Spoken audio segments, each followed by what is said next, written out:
Hi friend, আমি Shila's cooking চ্যানেলে আপনাদের সবাইকে স্বাগত জানাই। আজ বানাচ্ছি অষ্টমী স্পেশাল ঘি দিয়ে আলু পনিরের সবজি, একদম গ্রামের স্টাইলে। প্রথমেই আলু পনিরটাকে ভালো করে কেটে নিয়েছি। এখন মেয়ে বলল আমার কাছে আলু পনিরের রান্নাটা শিখবে, তাই আমি ওকে একটু দেখিয়ে দিচ্ছি।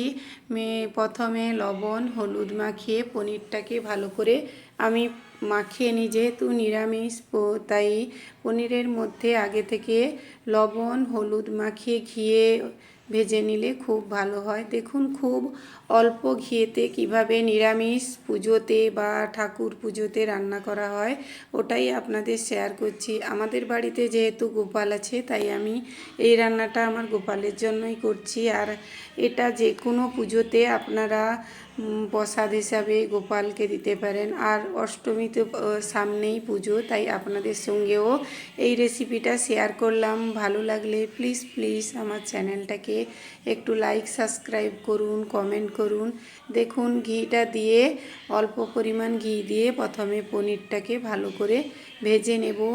আর পনিরে যেহেতু লবণ হলুদ মাখানো আছে তাই আর উল্টে পাল্টে দিতে হবে একটু। তারপরে দুপিঠ এপিঠ ওপিঠ লাল করে ভেজে নিলেই হয়ে যাবে। কিন্তু অনেকে পনিরের ওপরে লবণ হলুদ দিলে অনেক সময় পনিরটা ভেঙে যায়, তাই হালকা হাতে পনিরটা ঘিয়ে ভেজে নিলে সে টেস্টটা খুব সুন্দর হয়।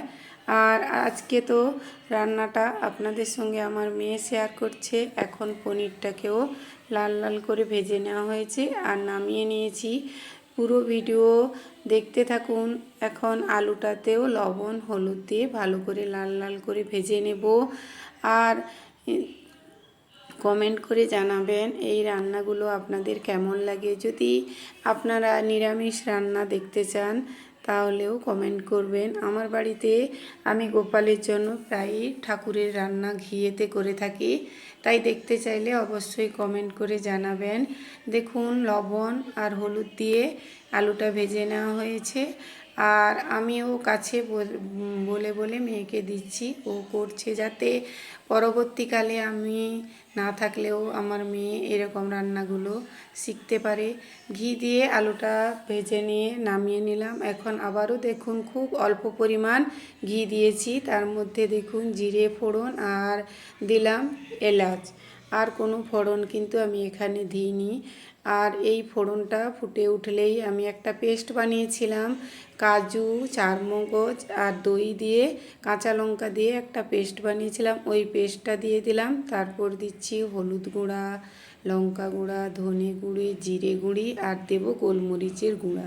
এই দিয়ে মশলাটা ভালো করে কষিয়ে নিতে হবে। আপনারা তো সামনে অষ্টমী, তাই ভাবলাম যখন রান্নাটা আমি গোপালের জন্য করছি তাই আপনাদের সঙ্গেও শেয়ার করে দিই।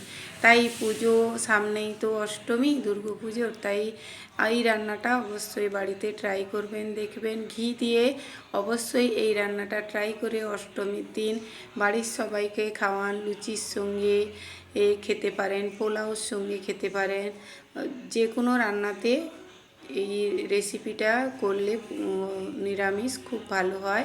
এখন তেজপাতাটা দেখুন দিতে ভুলে গেছিলাম, তাই ওপর থেকে একটু তেজপাতাটা দিয়ে দিলাম।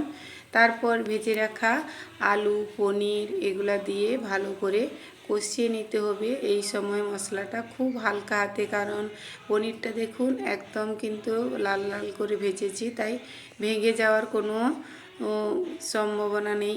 আর যখনই ঘি বা অল্প রান্না করবে, আমার মনে হয় ননস্টিকের প্যানে রান্না করলে অল্প তেলেই খুব ভালোভাবে রান্না হয়ে যায়। আলুটা যেহেতু ভেজে নিয়েছিলাম তাই জল দিয়ে দিলাম। জল দিয়ে ভালো করে লো আঁচে, একদম লো আঁচে ঢাকা দিয়ে দিয়ে আমি ফুটতে দিব, যাতে আলুটা ভালো করে সিদ্ধ হয়ে যায়।